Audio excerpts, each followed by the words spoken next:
Independent television, 24 ঘন্টায় খবর।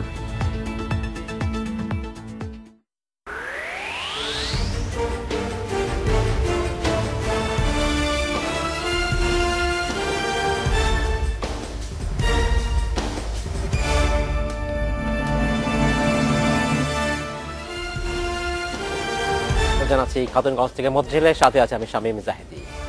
1 KG খাবার লবণের দাম 40 টাকা, 7 দিনে বেড়েছে 4 টাকা। আর অপরিশোধিত লবণের দাম 1 মাসে বেড়েছে কেজিতে 6 টাকা। ব্যবসায়ীরা বলছেন চাহিদার চেয়ে সরবরাহ কম থাকায় এই সংকট। এই পরিস্থিতিতে দুশ্চিন্তায় ট্যানারি মালিকরা। তাদের আশঙ্কা এবার ঈদে 50% চামড়া নষ্ট হয়ে যেতে পারে যদি লবণের ঘাটতি থেকে থাকে। আজ আমরা আলোচনা করব লবণের দাম বৃদ্ধি নিয়ে। এ নিয়ে আলোচনা করতে আমাদের সাথে স্টুডিওতে রয়েছেন কনজিউমার অ্যাসোসিয়েশন অব বাংলাদেশ বা ক্যাবের সভাপতি গোলাম রহমান। তবে মূল আলোচনা যাবার আগে দেখে নেব একটি প্রতিবেদন। কোরবানির ঈদে বাড়ে লবণের চাহিদা, সংকটের কথা বলে দামও বাড়িয়ে দেওয়া হয়। তবে এবারের দাম নিয়ে হতবাক ব্যবসায়ীরাই। ভালো মানের খাবার লবণের দাম 40 টাকা আর খোলা লবণের দাম 18 টাকা কেজি। 1 বছরে দাম বেড়েছে 10 থেকে 12 টাকা। 70 কেজির ব্যাগ আমরা বিক্রি করতেছি 1400 টাকা, আগে সেগুলো আসলে 900 950 টাকা। 25 কেজিতে 100 টাকা বাড়ছে এই 3 দিনে। কারণে বাড়ে, এটা আমরা সাধারণ দোকানদার আমরা হতাশা ভোগ করতেছি। ব্যবসায়ীরা বলছেন চলতি বছর লবণ উৎপাদন কম হয়েছে, ফলে মজুত করে দাম বাড়াচ্ছেন দাদন ব্যবসায়ীরা।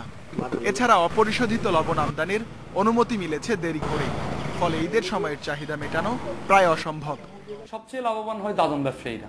তারা কৃষকদেরকে অগ্রিম টাকা দিয়ে লবণটা ওরা স্টক করে, তারাই মূলত দামটা বেড়ে ফেলে। ওরা বুঝে যে লবণটা চাহিদা বেড়ে গেছে, উৎপন্ন কম হয়েছে, এই হিসাবেই ওরা বাড়াই ফেলে। এখানে লবণ মিলেরদের তত বেশি সংশ্লিষ্টতা নেই। গত বছর চামড়া লবণ সস্তা থাকার ফলে প্রায় 30% চামড়া গুণগত মান নষ্ট হয়ে গিয়েছিল। এবছর আমরা যদি চামড়া লবণের এই দাম বলবৎ থাকে তাহলে হয়তো 50% চামড়ার গুণগত মান নষ্ট হয়ে যাবে, যেটা কয়েক হাজার কোটি টাকার চামড়া নষ্ট হয়ে যাবে। লবণের মজুদ ঠেকাতে কারখানা পরিদর্শনের দাবি জানিয়েছেন ব্যবসায়ীরা, না হলে দাম আরো বাড়ার আশঙ্কা করছেন তারা। Ruhul Amin, independent news, Dhaka. দেখলাম প্রতিবেদনটি আমরা। জনাব গোলাম রহমান, আপনাকে স্বাগত জানাচ্ছি অনুষ্ঠানে। কেমন আছেন আপনি? আছি মোটামুটি ভালো। আমরা যেটা দেখে থাকি যে প্রতি বছর রমজানে ঈদের সময় আমরা দেখি যে রমজান আসার আগেই নিত্য প্রয়োজনীয় জিনিসপত্রের দাম বেড়ে যায়। আবার যখন কোরবানি ঈদ দেখি তখনও নিত্য প্রয়োজনীয় জিনিসের দাম বাড়ে, কিন্তু তার সাথে একটা জিনিস সবসময় দাম বাড়ে, সেটা লবণের দাম। আমরা জানি যে আমরা প্রক্রিয়াকরণের ক্ষেত্রে লবণ একটি গুরুত্বপূর্ণ উপাদান, এবং সেক্ষেত্রে প্রতি বছরই এই সংকটটা হয়। এই সংকট যখন প্রতি বছরই হয়, তাহলে এর সমাধানের আসলে কোনো কার্যত কোনো ব্যবস্থা আসলে আমরা নেই কিনা। কারণ প্রতি বছরই বলা হয় বাংলাদেশের অ্যাভারেজ হচ্ছে 16 লাখ মেট্রিক টন লবণের চাহিদা রয়েছে, তাহলে কেন আমরা মেটাতে পারছি না? আপনার লবণটা খুব একটা সেন্সিটিভ পণ্য। জি, চাউলের মতোই সেন্সিটিভ, বা চাউল সবচেয়ে সেন্সিটিভ হলে লবণের স্থান দ্বিতীয়।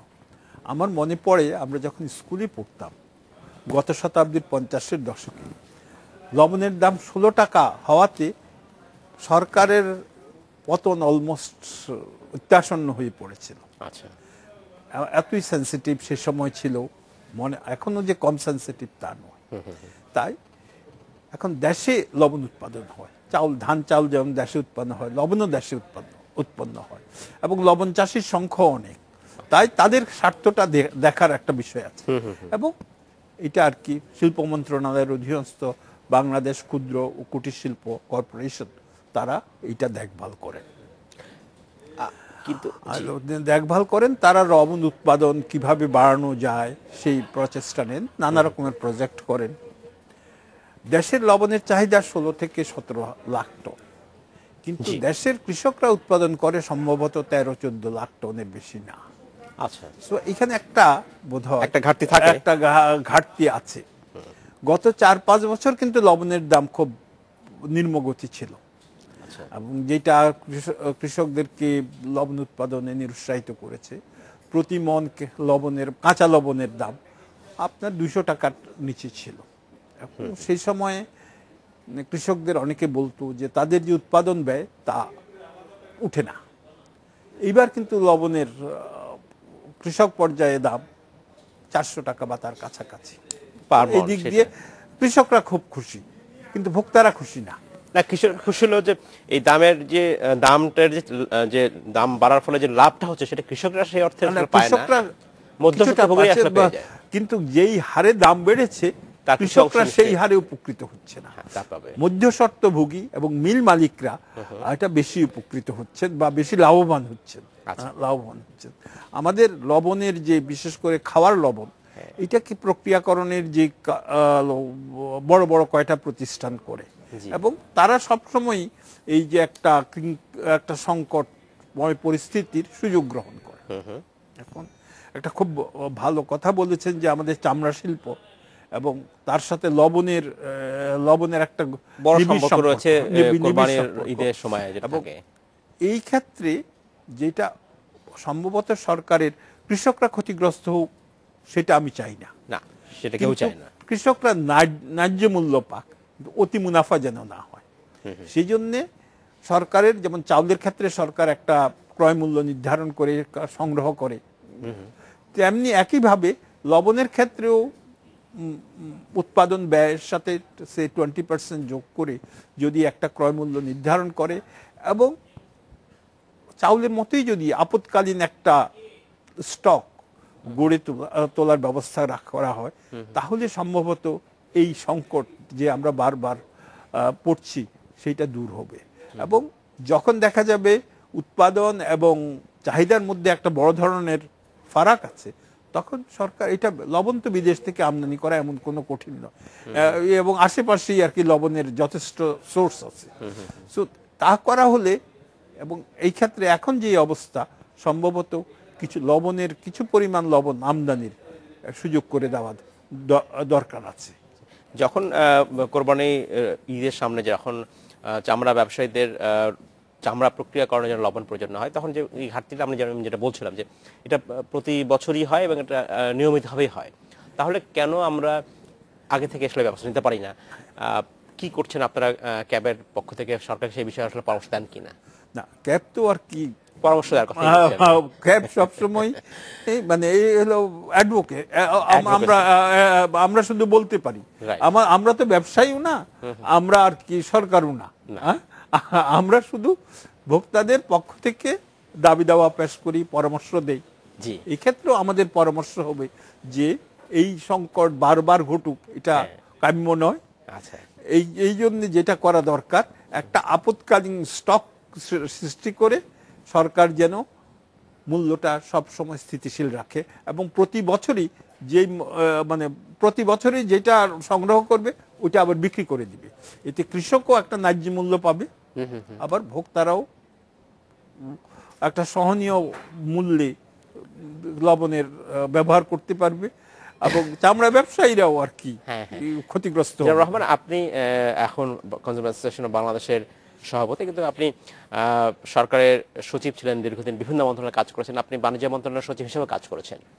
আপনার অভিজ্ঞতা কি বলে যে সরকারের দিক থেকে কি ধরনের প্রিএমপ্টিভ মেজার একটা নেওয়া উচিত বা কেন নিতে পারে না? আসলে না, আমার যতটুকু মনে পড়ে, আমি বাণিজ্য মন্ত্রণালয়ে যখন ছিলাম তখন আমরা কিন্তু লবণ নিয়ে অনেক সময় সভা সমিতি করেছি এবং লবণ ব্যবসায়ীদের সাথে বসেছি, টিসিবিকে লবণ আমদানি করার অনুমতি দিয়েছি যাতে লবণের দাম স্থিতিশীল থাকে।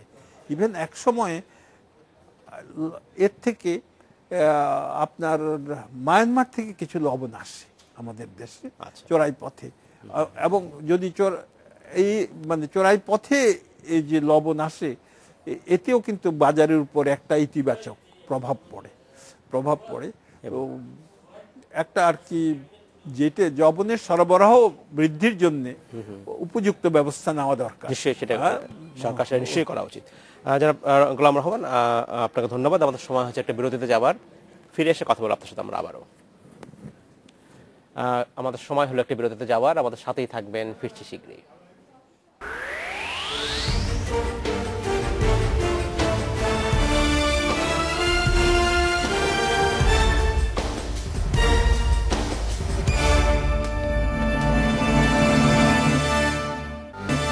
স্বাগত আরেকবার খাতুনগঞ্জ থেকে মতিঝিলে। আজ আমরা আলোচনা করছি লবণের দাম বৃদ্ধি নিয়ে। এ নিয়ে আলোচনা করতে আমার সাথে স্টুডিওতে রয়েছেন ক্যাবের সভাপতি গোলাম রহমান। জনাব গোলাম রহমান, আপনাকে স্বাগত জানাচ্ছি আরেকবার। আমরা কথা বলছিলাম লবণের দাম বৃদ্ধি নিয়ে। আমরা দাম যখন লবণের দাম নিয়ে কথা বলছি, লবণের গুণ নিয়েও আসলে কথা বলতে চাই। আমরা বিশেষ খাবার লবণের প্রতি যদি আমরা বলি যে একটা সময় বলা হয়েছিল যে সকল, বা এখনো বলা হয়েছে যে সকল খাবার লবণে আয়োডিন যুক্ত থাকতে হবে। এইটা কতটা নিশ্চিত হচ্ছে সেই বিষয়ে কোনো তদারকি বা সরকারের যে উদ্যোগ আয়োডিন যুক্ত লবণ, রাইট, এবং এটা একটা প্রজেক্টও হয়েছিল। সেই প্রজেক্টে আমার ধারণা বহুলাংশই এটা সফলতা এসেছে। তবে এটা একটা নিবিড় মনিটরিং থাকা দরকার, যে যারা আর কি, বিশেষ করে এখন তো বেশ বড় বড় মিল হয়েছে, কয়েকশো কোটি টাকা দিয়ে অনেকে লবণের রিফাইনারি করেছে। আগে ছোট ছোট অনেক লবণের রিফাইনার ছিল, কিন্তু এখন ওরা আর কি কম্পিটিশনে অনেকটা আর কি আউট হয়ে, মানে আর কি টিকে থাকতে পারেনি। এখন বিভিন্ন মোল্লা সল্ট আরো এইরকম কয়েকটা এরাই সব নিয়ন্ত্রণ করে, এবং এই নিয়ন্ত্রণ থেকে আবার একটা অলিগোপলিস্টিক সিচুয়েশন অ্যারাইজ করেছে। এই অলিগোপলিস্টিক সিচুয়েশনে আপনার অনেক সময় যে খাবার লবণের দাম অযৌক্তিকভাবে বাড়ানো হচ্ছে। অনেক সময় ব্যবসায়ীরা বলেন যে একটা মিল করতে কয়েকশো কোটি টাকা লাগে, বলে যে ব্যাংক ইন্টারেস্ট বেশি, কিন্তু এইসব ক্যালকুলেশন করেই তো আপনার মিলটা করা হয়েছে। তাই হঠাৎ করে 25 টাকা 15 টাকার লবণকে 25 টাকা বা 35 টাকা করে করার কি কোনো যৌক্তিকতা নাই। এখানে অতি মুনাফাখুরি অবশ্যই কাজ করে, এবং এখানেও সরকারের একটা নিবিড় তত্ত্বাবধান থাকা দরকার। বিশেষ করে সরকার সম্প্রতি 2012 সালে আইনটি হয়েছিল কম্পিটিশন ল, এটা কমিশনটা আর কি, কম্পিটিশন কমিশন এটা একটা গঠন করেছে। আশা করি এই কমিশনটা যদি কার্যকর হয় তখন এইসব ব্যাপারে সরকার আরো দৃঢ় ব্যবস্থা নিতে পারবে। ভোক্তা অধিকার রক্ষায় যে অ্যান্টি কম্পিটিশন যে ল হয়েছে, সেই ল এর অধীনে আপনি বলছেন যে এটা কমিশন হওয়ার কথা। সেই কমিশনের গঠন কেমন হবে, কম্পোজিশনটা আসলে কেমন হতে হবে? আচ্ছা, কমিশন একজন চেয়ারম্যান এবং 4 জন বোধহয় সদস্য থাকার কথা। এর মধ্যে একজন চেয়ারম্যান নিয়োগ দেওয়া হয়েছে, 2 জন সদস্য বোধহয় সিলেক্ট করা হয়েছে। এখনো ওনারা যোগ দিয়েছেন কিনা আমি ঠিক জানি না। তবে এরপরে নিয়ম, আইন কানুন, অর্গানোগ্রাম, এটা আর কি it will take a little while, বেশ কিছু সময় লাগে, 1 বছর 2 বছর লেগে যাবে এটা যে আইনগত যেসব কাঠামো তৈরি করা এবং প্রাতিষ্ঠানিক কাঠামোটা গড়ে তোলা। তবে এটা সুখের কথা এই যে এটা শুরু হয়েছে, এটা 2012 সালে আইন হয়েছিল, 2016 সালে সূত্রপাত, মানে কমিশনটা কার্যকরী হতে যাচ্ছে। আচ্ছা, কিন্তু আমরা যেটা বলছি যে আমরা যেটা প্রায় দেখি যে ভোক্তা অধিকার বাংলাদেশে সকল ক্ষেত্রে, খাদ্যপণ্য, আপনি সেবার যদি বলা যায়, সকল পণ্য এবং সেবাতেই যারা ভোক্তা তাদের আসলে প্রোটেস্ট করবার বা অভিযোগ জানাবার সেই অর্থে কোনো আসলে জায়গা নেই।